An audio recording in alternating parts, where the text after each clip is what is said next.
I feel like money and materials comes very easily to me because I don't desire them as much, but more accurately, my resistance isn't as strong. Oh. They come because I don't care about them?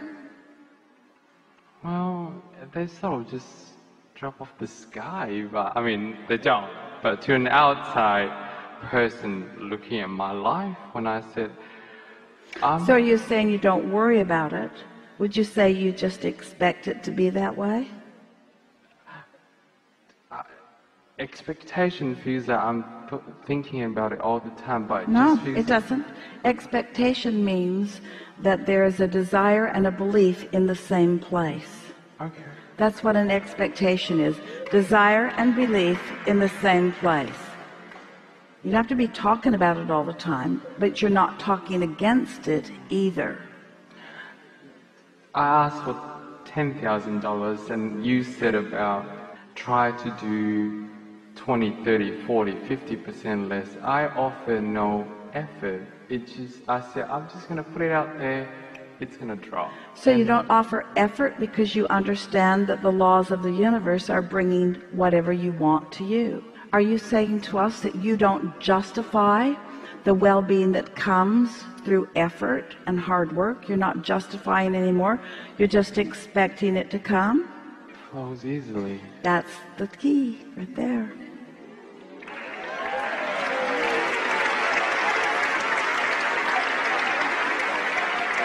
So how do you come to expect something that hasn't manifested?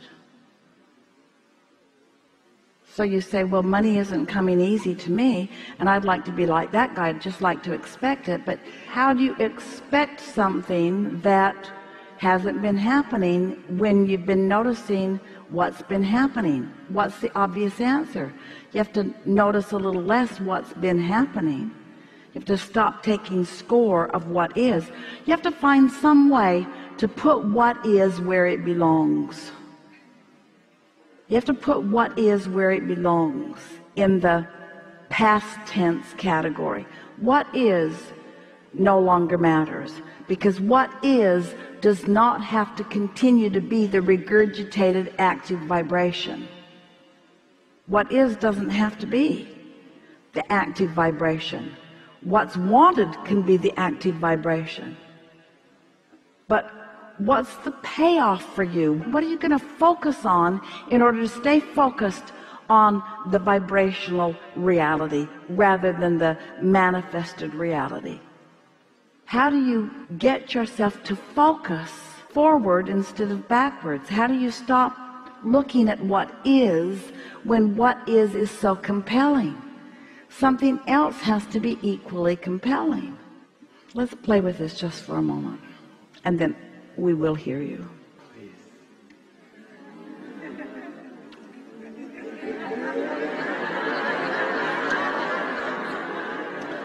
Do you enjoy a feeling of clarity? Do you? Do you like to feel so clear in your mind that you know exactly what you're doing? You know, when you click into that, you know those moments in time when clarity is just so strong that it feels to you like you just can't get it wrong, at least not right now. Things are just really clicking for you. Is that something worth focusing on? And is it a condition or is it an unconditioned? We know these words sound awkward to you, but we're wanting to somehow cajole you into not facing reality anymore. Your reality is the platform that you bounce off of But if you let it be what you are giving your undivided attention to, your reality will hold you apart from your motion forward. So you have to find a way to put reality where it belongs, which is past tense, it's old news. What's already manifested isn't where the sweet spot it is, isn't where the action is, it isn't where the energy is, it isn't where the fun is, it isn't where the leading edge is, it isn't where the new ideas are. It's the hatching of the new idea, it's the experience of the new rendezvous, it's the turning the vibration into a thought, it's the receiving of the thought, it's the conscious awareness that you've received a thought, it's the emotional feeling of worthiness that the thought has come, and the emotional feeling of positive expectation that that's going to amount to something. And every single thing you want, no matter what it is, material object, state of being, lover in your bed, pile of money, doesn't matter what it is, every single thing you want is because you believe you will feel better in the having of it. So if we can get you to just for 2 days, just for 2 days, say, what's the feeling that I'm reaching for? What's the feeling? So what did you come to talk to us about? It's sort of like a recalibration of step 5, embracing contrast with unconditional love. It feels like it's easier with material, but when it comes to people, when I put so much effort and care into someone, I would kind of like to keep them around a little bit, but then it just seems to flow in and out. But when I don't care about material, I couldn't care. When they come in, they go, I just let them go. But when it comes to people... well, people are the trickiest thing of all, because they've got their own opinions about what they should be doing with their lives. It's just really annoying that they don't line up to serve you in the way they need to.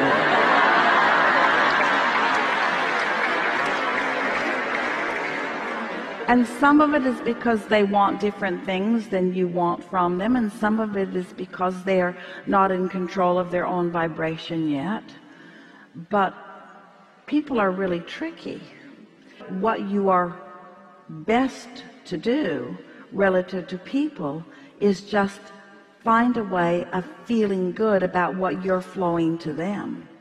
Because if you are evaluating the conditions that they are flowing to you, you have no control of that. That's a cycle that you will never work your way out of. So when you said embracing the contrast, it kind of felt like embracing the part when I'm aware that I'm being a conditional lover, which means I understand that I want to be unconditional, but trying to stop the train sometimes it just adds momentum to the train. Now I want to embrace that contrast by going, oh well, I'm just going to let it crash. Let us put just one little idea in this mix that is available to you all the time, but you haven't been receiving it. Oh, please. So we're just going to speak it to you in a see it, hear it, smell it, taste it, touch it way. We're going to put it in your ear so that you can contemplate it. But I'm ready. what if there's something that you want that's in your vortex, like the mastery of creation? Mm-hmm. What if there's something in your vortex that causes you to call someone to you who misbehaves? I hear you. What if in them not jumping through the conditional hoops, wouldn't it be easy if everyone would just behave, and all you'd have to do is just observe their really good behavior and you could feel good all the time? Yeah. But you do not do anyone else a good service, and they certainly do not do you a good service when they work hard to keep you happy. Because what they're doing is manipulating conditions which is not sustainable. You found that out 9 days after you got married. It's not sustainable. But if someone has the audacity to not conditionally try to please you, so that you have to discover how to hook up with something that does please you apart from them. Now you can, in a short period of time, master what true alignment is. I felt like the breakup in February was worth it once I found my alignment to be in that zone of realizing from broader perspective, to see that it was worth it because now I truly understand what unconditional love is, rather than him being... But wouldn't it be great if, how often do you say, well, it was awful for a while, but then after the fact I now see that that was a beneficial thing? Wouldn't it be nice if you could accept that everything is a beneficial thing while it's happening? Yeah. Because one of two things is happening. Either it's bringing you clarity, it's either enhancing your desire, or it's in this moment satisfying your desire. It's either making your desire grow, or it's fulfilling it right here and now. And we think we love you so much that you are dramatically underestimating the value of a growing desire. Growing desire doesn't feel good to you if you're not good at keeping up to speed with it, because your desire is growing and you're not, and your desire is growing and you're not, and your desire is growing and you're not, and your desire is growing and you're not. And we promise you your desire is growing. So your desire is growing, but you're focused upon a condition, and your desire is growing, you're focused on a condition, and your desire is growing and you're focused on a condition. And after a while, the tug of war is so strong within you that you just sort of give up, and then you close the gap just a little bit, sort of by default, almost like accidentally. And then you just keep repeating that cycle. But what if you could desire and recognize that no, it hasn't manifested, but it's in the process of becoming? And what if you could start looking for the juice of it now? What if you could accept that all that contrast, all that step one, which launched step two, what if you could accept how good that is for you? So now you're that step 5 master. You're not condemning them, you're not condemning you, you're not condemning contrast, you're embracing it, you're adoring it. You're adoring it for the juice that it gave to your life, and for the clarity that it gave to your inner being, and to your inner being who stands there knowing all of that, and to your emotional guidance system that is letting you know that you're not quite up to speed with it, and to your desire to feel good that helps you get up to speed with it. And then, oh, the payoff comes. Clarity happens in your mind.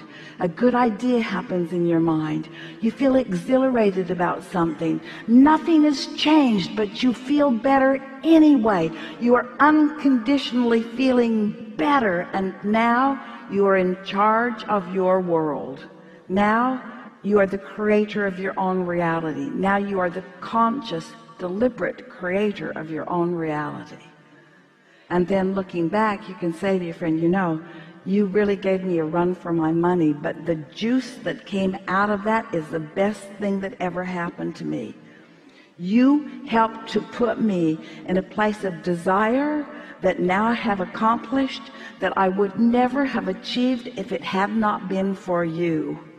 It's almost like my inner being guided me to this contrast for the expansion that would be there. And we know you don't want to hear that sometimes, but you only don't want to hear it when you're turned away from it. You do want to hear it when you're turned toward it. It feels so good to go with the flow, to allow. The other day, Esther was at her house, and it's in the mountains, in the Rocky Mountains, and it's up high, and she was up in a upper room looking out of a window, and there's a very big tree that was right there at eye level with her, and she'd seen a couple of hawks flying around for a few days, and now one of those hawks is in the tree.